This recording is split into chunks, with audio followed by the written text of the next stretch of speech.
جو ہے وہ بہت ہی زیادہ تبادلہ خیال ہوا ہے اور چیزوں کو سٹریم لائن کرنے کی ضرورت پر زور دیا گیا. آپ کہیں گے کہ اس میٹنگ کا آج ہونے والی پیش رفت کے ساتھ کیا تعلق ہے؟ تو بہت سارے تعلقات ہیں جو اس کے درمیان کسی نہ کسی طریقے سے جوڑے جا سکتے ہیں، کیونکہ یہ تمام چیزیں اس وقت میں نے آپ سے کہا کہ ایک دوسرے کے ساتھ انٹر لنک ہو چکی ہیں. اب جس طرح میں نے آپ سے کہا کہ کل یہ وقت تھا کہ لوگ مسلم لیگ نون 2018 میں امیدوار تلاش کرتی تھی. لوگ ٹکٹ لے کے نواز شریف سے مسلم لیگ نون کے دفتر میں جا کر ماڈل ٹاؤن میں کہتے تھے بھائی جان یہ ٹکٹ آپ اپنے پاس رکھیں، ہم آزاد الیکشن لڑ لیں گے. یا لوگ جو ہے وہ راتوں رات پارٹی بدل لیتے. ٹکٹ ان کے ہاتھ میں، سکندر بوسن مثال ہے، ٹکٹ مسلم لیگ نون کی تھی اور جا کر پاکستان تحریک انصاف کی ٹکٹ کے اوپر الیکشن لڑ گئے اور وہاں پہ بعد میں پھڈا پڑ گیا غلام حسین ڈیر کے ساتھ اور پھر سکندر بوسن صاحب الگ سے الیکشن لڑ گئے. کہنے کا مطلب یہ ہے کہ یہ سب کچھ ہم نے اپنے تازہ ترین ماضی میں دیکھا ہے اور اب اس کا بالکل ریورس سیکشن ہم یہاں پر ہوتے ہوئے دیکھ رہے ہیں. مسلم لیگ نون کو صرف ایک درخواست پر ڈپٹی کمشنر لاہور مینار پاکستان پر جلسے کی اجازت دے دیتا ہے، صرف ایک درخواست پر. یہ صرف ایک، میں آپ کو بتا رہا ہوں کہ جب وہ کہتے ہیں نا جب سیدھیاں پڑنا شروع ہو جائیں تب یہ کچھ ہوتا ہے، اور جب جو ہے نا نصیب کا الٹ پھیر ہو تب آپ جو ہے نا سونے کو ہاتھ لگائیں تو وہ مٹی ہو جاتا ہے. تحریک انصاف اور عمران خان کے ساتھ یہ سچویشن ہے. ڈی سی کو ایک درخواست دی، مسترد ہو گئی، دوسری درخواست دی، مسترد ہو گئی، تیسری درخواست دی پاکستان تحریک انصاف نے جلسے کے لیے، اور اس مرتبہ جلسے کی اجازت مانگی موچی دروازہ اور بابا گراؤنڈ مزانگ میں. درخواست لاپتہ ہو گئی اور وہ صاحب جو لاہور ہائی کورٹ کے جج صاحب جو اس بات کا اظہار کرتے تھے اپنی عدالت میں بیٹھ کر کہ اگر پاکستان تحریک انصاف کو جلسے کی اجازت نہیں ملے گی تو لاہور میں کوئی بھی جلسہ نہیں کر پائے گا. تو جس وقت گزشتہ پیر جس وقت اس مقدمے کی سماعت کا دن تھا، جج صاحب چھٹی پہ چلے گئے اور وہ جو کیس ہے وہ غیر معینہ مدت کے لیے ملتوی ہو گیا. اب جب وہ دوبارہ سماعت کے لیے فکس ہوگا، مسلم لیگ نون کا جو جلسہ ہے وہ ہو چکا ہوگا اور نواز شریف صاحب بھی واپس آ چکے ہوں گے. یہ جو ہیر پھیر ہے یہ اسی بنا پر ہے کہ اس بات کو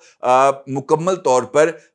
راس کر دیا جائے کہ لاہور کل بھی مسلم لیگ نون کا تھا اور آج بھی مسلم لیگ نون کا ہے. کیونکہ اگر نواز شریف کے آنے سے پہلے پاکستان تحریک انصاف کا جلسہ لاہور میں ہو جاتا تو شاید وہ ہائپ جو مسلم لیگ نون کریٹ کرنا چاہ رہی تھی وہ ہائپ کریٹ نہ ہو پاتی. اب نواز شریف صاحب اس وقت سعودی عربیہ میں موجود ہیں اور اطلاعات کے مطابق نواز شریف صاحب آج رات تک سعودی عربیہ میں قیام کریں گے اور ممکنہ طور پر وہ کل یو اے ای پہنچ جائیں گے. اور ان کے یو اے ای پہنچنے کے بعد نواز شریف صاحب کی وطن واپسی کے حوالے سے جو سرگرمیاں ہیں وہ اور زیادہ تیز ہو جائیں گی اور مسلم لیگ نون کے چنیدہ جو شخصیات ہیں وہ دبئی پہنچ جائیں گی اور اس کے ساتھ ساتھ پاکستان سے بھی لاؤ لشکر جو ہے وہ بھی دبئی کے لیے روانہ ہوگا. کچھ جرنلسٹ ہیں، کچھ اینکر پرسنز ہیں، کچھ یوٹیوبرز ہیں، اسی طریقے سے کچھ سینئر جرنلسٹ ہیں، کالمسٹ ہیں. ان سب کو بھی مسلم لیگ نون کی طرف سے دعوت دی گئی ہے کہ وہ دبئی میں آئیں اور وہاں پر نواز شریف صاحب کے چارٹرڈ فلائٹ میں بیٹھ کر ان کے ساتھ وہ لاہور آئیں اور اسی دوران ایک چھوٹی سی سرپرائز فلائٹ کا بھی لطف ضرور اٹھائیں. اس طرح کو بات سمجھ میں آ رہی ہے، سننے میں آ رہی ہے، اور وہ سرپرائز فلائٹ لاہور آتے ہوئے اسلام آباد کا ایک چھوٹا سا سٹاپ اوور ہو سکتا ہے جہاں پر نواز شریف جا کر اسلام آباد ہائی کورٹ کے روبرو خود کو سرنڈر کریں گے اور اس سرنڈر کرنے کے عوض نواز شریف صاحب کو جو ہے وہ چند دن کی عبوری ضمانت ان کو ملے گی اور اس کے بعد نواز شریف صاحب کو باضابطہ طور پر ان کا جو کیس ہے وہ آگے ٹرائل ہوگا. اب اس کے حوالے سے جو درخواست ہے جس میں نے آپ سے گفتگو کے آغاز میں ذکر کیا وہ درخواست تیار کر لی گئی ہے. مسلم لیگ نون کی 3 رکنی ٹیم اس کے اوپر کام کر رہی ہے اور اس کو ہیڈ کر رہے ہیں اس وقت اعظم نذیر تارڑ صاحب. البتہ ان کی درخواست کو کورٹ کے اندر پلیڈ کریں گے امجد پرویز صاحب جو نواز شریف صاحب کے وکیل بھی رہ چکے ہیں اور مریم صاحبہ کے بھی وکیل تھے اسی کیس میں جس میں نواز شریف صاحب کو سزا ہوئی ہے، لہٰذا وہ اس کیس کے بیک گراؤنڈ سے بہت اچھے طریقے سے آگاہ بھی ہیں. اس کے ساتھ ساتھ کچھ اور سینئر وکلا بھی ہیں جو نواز شریف صاحب کو اس حوالے سے اپنی لیگل اوپینین اور ایکسپرٹیز پرووائڈ کر رہے ہیں اسلام آباد ہائی کورٹ کے حوالے سے. یہ جو درخواست مسلم لیگ نون کی طرف سے تیار کی گئی ہے جس کو آج اسلام آباد ہائی کورٹ کے روبرو پیش کیا جائے گا، اس درخواست میں موقف اختیار کیا گیا ہے کہ نواز شریف صاحب کو وطن واپسی کے حوالے سے رات داری ضمانت دی جائے تاکہ وہ لاہور لینڈ کر سکیں اور لاہور میں جلسے سے خطاب کے بعد اگلے روز وہ اسلام آباد میں اسلام آباد ہائی کورٹ کے جو بینچ ہے جہاں پر ان کے مقدمے کی سماعت ہونی ہے وہ اس کے روبرو پیش ہو سکے، اور اس کے بعد یہ عدالت کی مرضی ہوگی کہ وہ نواز شریف کو ان کو عبوری ضمانت پر گھر بھیجتی ہے یا ان کو اڈیالہ جیل منتقل کرتی ہے۔ یہ فیصلہ عدالت کا ہوگا، البتہ اس کے لیے جو گنجائش ہے وہ تلاش کرنے کی کوشش کی جا رہی ہے۔ مختلف لوگوں کا یہ ماننا ہے کہ پاکستان کے قانون میں اس سے پہلے ایسی کوئی مثال اویلیبل نہیں ہے جہاں پر ایک سزا یافتہ شخص کو پاکستان آمد پر، یعنی ملک میں آمد پر راہداری ضمانت ملی ہو، اس کو ایک فری سٹیزن کے طور پر جلسے سے خطاب کرنے کی اجازت ملی ہو۔ لوگوں کا یہ کہنا ہے، لیگل کمیونٹی کا یہ کہنا ہے، اور بڑے نامور خود مسلم لیگ نون سے تعلق رکھنے والے وکلاء کا یہ کہنا ہے کہ ایسی کوئی مثال نہیں ہے۔ لیکن ساتھ ہی وہ یہ کہتے ہیں کہ جب صدیاں پڑ رہی ہوں، اب مٹی کو ہاتھ لگائیں وہ سونا بن جائے، گارنٹیز اویلیبل ہوں، راستوں پر ریڈ کارپٹ کا بندوبست ہو، تب سب کچھ ہی ہو جاتا ہے پاکستان کے اندر، پھر سب کچھ ہی چل جاتا ہے۔ ان کا یہ کہنا ہے کہ جناب نواز شریف صاحب کو جہاں جہاں سے گارنٹیز ملنی تھی وہ مل چکی ہیں، جہاں جہاں سے تھپکی ملنی تھی وہ مل چکی ہے، اور جہاں جہاں سے نواز شریف کو خطرات تھے وہ تمام خطرات دور ہو چکے ہیں، لہٰذا اب نواز شریف کے لیے کوئی پرابلم نہیں ہے، وہ آئیں گے اور آ کر یہاں پر اپنا جو بندوبست ہے وہ کریں گے اور اس کے مطابق وہ آگے چلیں گے۔ اور ان کا یہ کہنا ہے کہ حالات اس وقت نواز شریف کے فیور میں ہے۔ لیکن اگر آپ غور کریں تو میرا نہیں خیال کہ مسلم لیگ نون کو اتنا زیادہ پر امید یا اتنا زیادہ آپٹمسٹک ہونا چاہیے۔ اگر آپ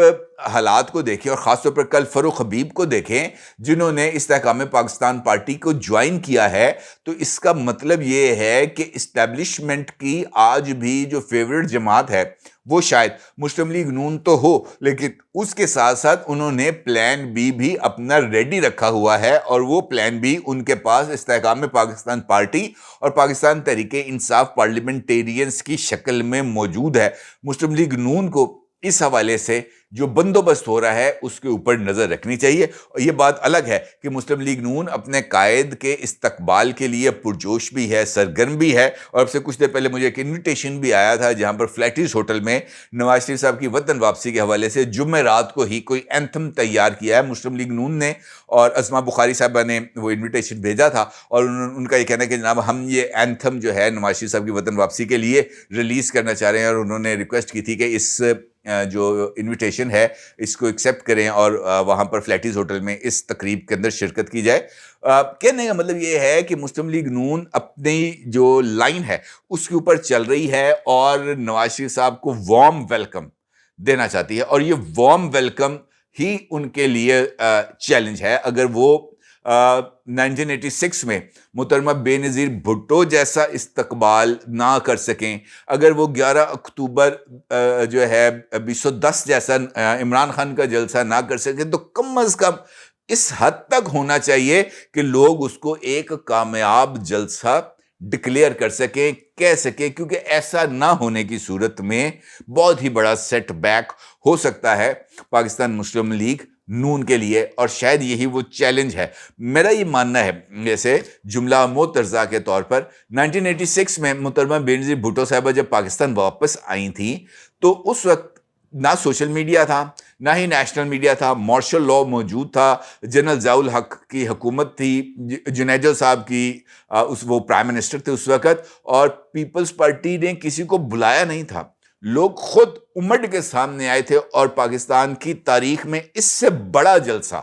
نہیں ہوا تھا، اور لیڈر کے لیے لوگ خود امٹ کے آتے ہیں، یہ سب سے امپورٹنٹ فیکٹر ہے۔ اور مسلم لیگ نون کو اپنے اس ووٹر کے اندر جو امنگ ہے اس کو جو ہے وہ جگانا ہے، اور اس کے لیے کل جب یہ درخواست فائل ہوگی اور اس درخواست کے اوپر جو رد عمل ہوگا اسلام آباد ہائی کورٹ کا، وہ اس بات کو ڈٹرمن کرے گا کہ مسلم لیگ نون کا جو ووٹر اور سپورٹر ہے کیا وہ اس فیصلے کے بعد اس حد تک پر امید ہوگا کہ اسے یقین ہو کہ وہ جا رہا ہے اپنے اس لیڈر کے استقبال کے لیے جس نے کل اس ملک کا عنان اقتدار سنبھالنا ہے۔ اپنی رائے کو ضرور اظہار کیجیے گا۔ آپ کا بہت شکریہ۔ اللہ حافظ۔